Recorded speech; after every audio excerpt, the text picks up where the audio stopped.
So for this project, we're going to build a contact form for the website that we'll be building, Blue Developer Directory.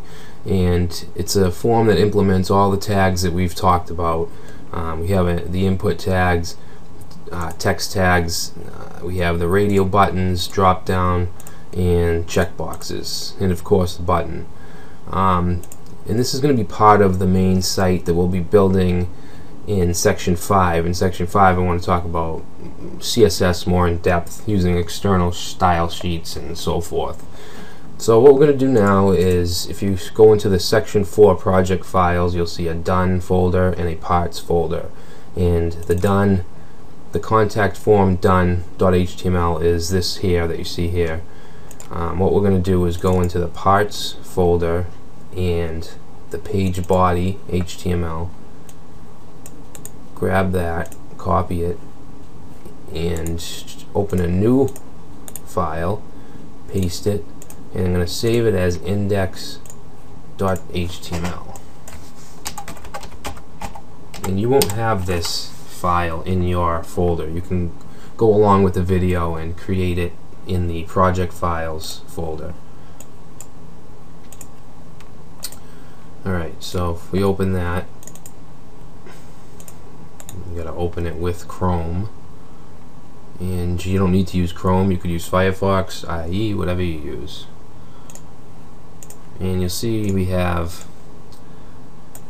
the base layout, the design, we have the header, we have a heading for contact us, and then we have a paragraph.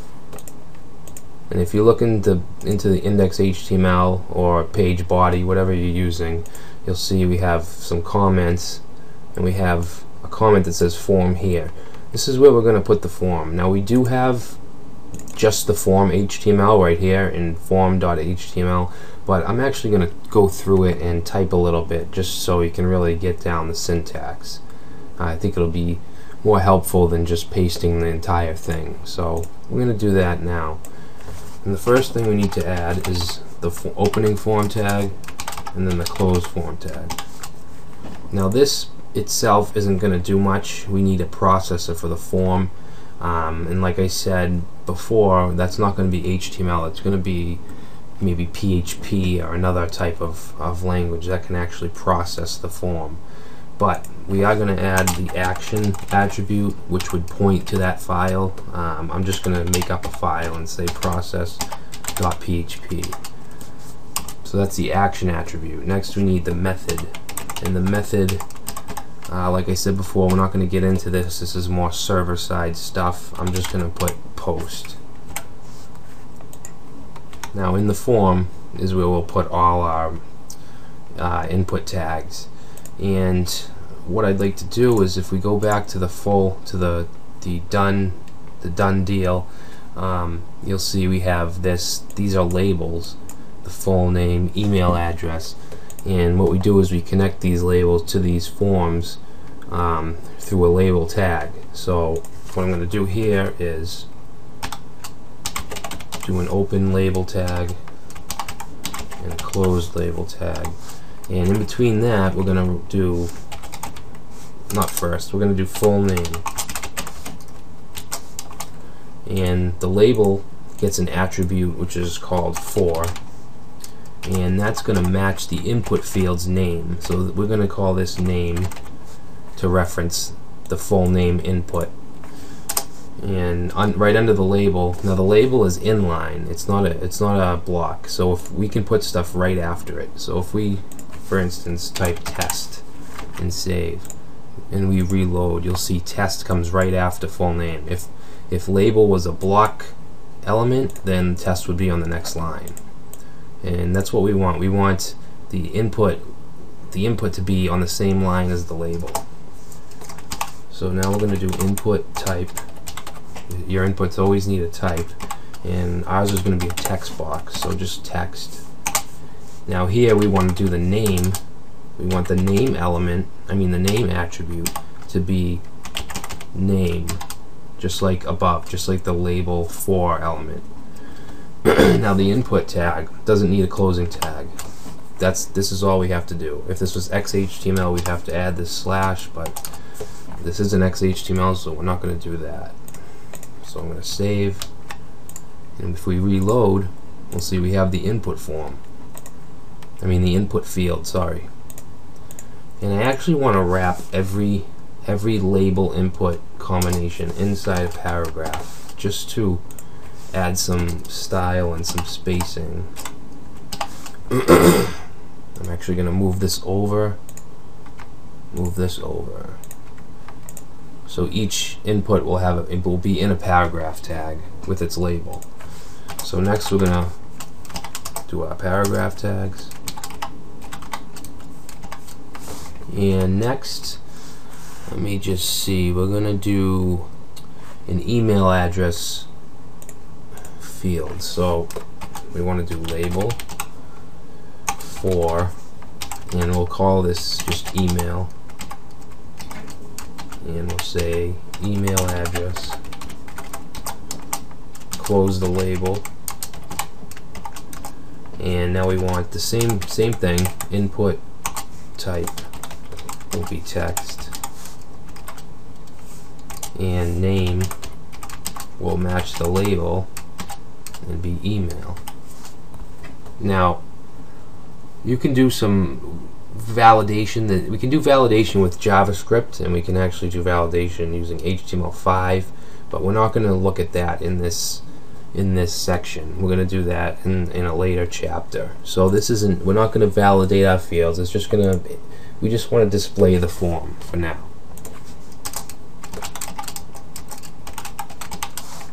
And next, I just want to do one more input, one more text field. So I'm just going to copy this, and we're going to change this to phone.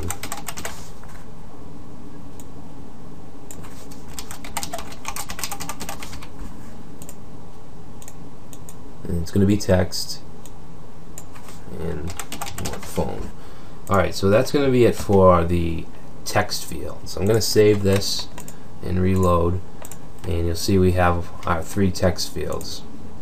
The next thing I want to do is going to be the radio buttons, best time to call. I'm going to have 3 options. So I'm going to open a paragraph, because we're going to put every field in paragraph tags, not just the text. And what I want to do here is do the label, just like above. And it's going to be for, we're going to call it call. And in between the label tags, I'm just going to write best time to call. Depending on what editor you have, like for instance Dreamweaver, if you open a label tag and then you type in the whatever in between, and then you start to close it, it'll actually put the label tag there for you, because it saw that you opened the tag, so it'll actually close it automatically. Notepad++ doesn't have features like that, but you can get editors that will help you code like that. But for now, it's actually good that you actually type it out just while you're learning. So the next thing we're going to do is we're going to do an input tag, just like above, but it's going to be type radio. And next we're going to name it. We're going to do call. The name will associate it with the label, which has for call. So this will be name call. And let's see, we want to give this option, this radio button, a value, and we're gonna do morning for this value, for this particular button. And yeah, we're just gonna do that for now, and I'll save it and reload. Oh, one thing I forgot is to actually write morning. Save. And what I'm going to do here is, let me see, what do we got here? You'll see we have this spacing here between the labels and the input. We're going to do that in a minute. So right now it's going to look all squished together and it doesn't look very good, but we're going to do the styling after. So next, let's just copy this, paste it, paste that, and now we just need to change the values. the value and the text. So here we'll have afternoon, and then afternoon, and change this to evening, change that, evening. Alright, so now we'll save it, reload. Now we have our three options. Now if someone goes to the page and you want to pre-select one of these, we can do that pretty easily. And you do that by, you go to the input tag that you want to be checked when they first go to the page, and you just put in the text checked. So I'll save that, and then we'll go to this page again, and you'll see morning is checked. Yeah, I could actually, just to demonstrate, I'll put it here, save, and now if we reload, afternoon is pre-checked. So that's a pretty nice feature that you probably use quite a bit with radio buttons. I'm just going to keep the first one checked. Alright, so next, what are we doing next? Next we're going to do the budget field, and it's going to be a drop down with some pre-filled options. So once again, we'll do the paragraph tags, and here the select list drop down isn't actually an input tag, it's a select tag. So we're going to do select, and oh sorry, we got to do the label first. So I'm just going to copy this just to move things along, and we'll call this, what is this going to be called? Budget.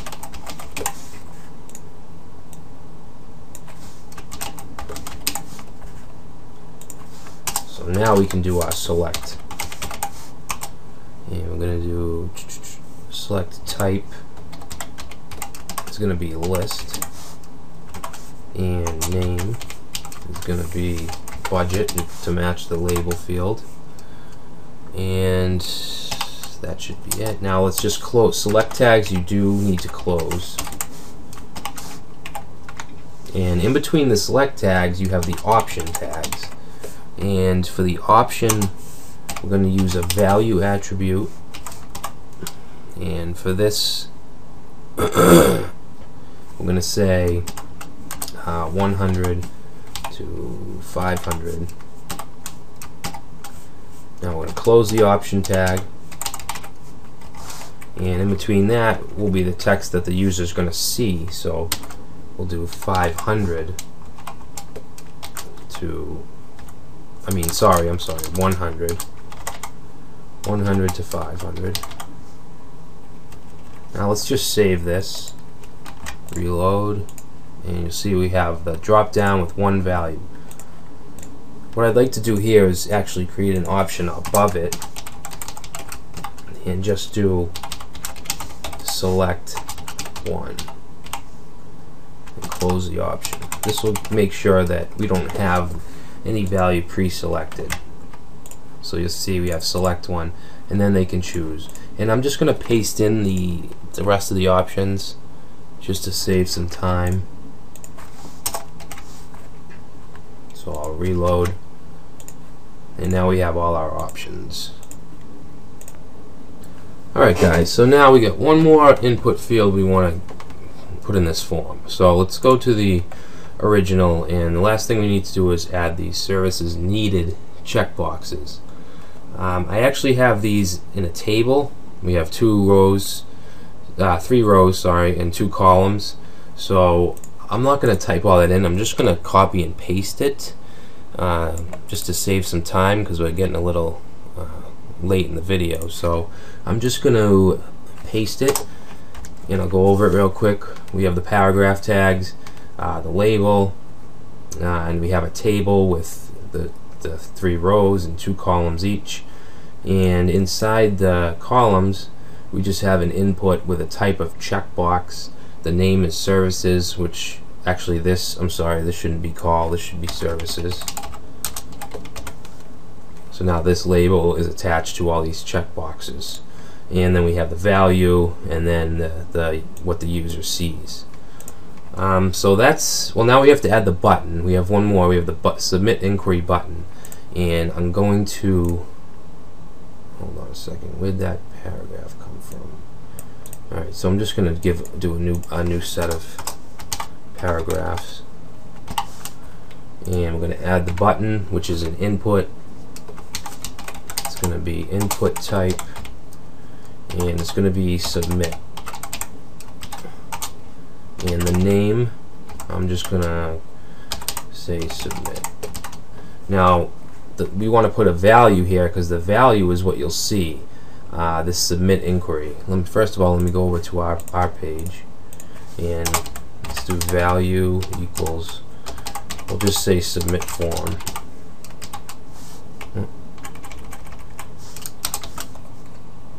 Okay. Just check this real quick. Alright, so I'll save, reload. There's our table of checkboxes, and we have the submit form button. So the table is complete. The form is complete. I just wanted to add one or two things here. I want to get this away from the edge. It looks a little smushed on the edge, so what I want to do is move that over, and that is the main div right here. We have one main div which is around everything down here in the body. And I want to add a style, and I just want to do a padding left, we'll just say 10 pixels. Save, reload, and now it's not up against the edge. The next thing I want to do with style is to move this. I want the labels to all be the same length, because these input boxes, they should all line up. This doesn't look very good. So what I'm going to do is do some styling in the head section. I believe I did this in an earlier chapter. I'm just going to add the style tags, and then we can do our styling in here. And what I want is, I want to take the labels, so I'm just going to write label, and then we can put all the styling for the label inside here. And what I'm going to do is, I'm going to display an inline block so that they can be on the same level, and then I just want to give a width.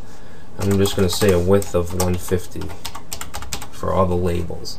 So I'll save that, reload, and that looks much better. Everything's lined up. All the tables are 150 pixels wide, so I think we're pretty much there. Like I said, the next section we're going to be doing some CSS, some style sheets, and just making the site come together.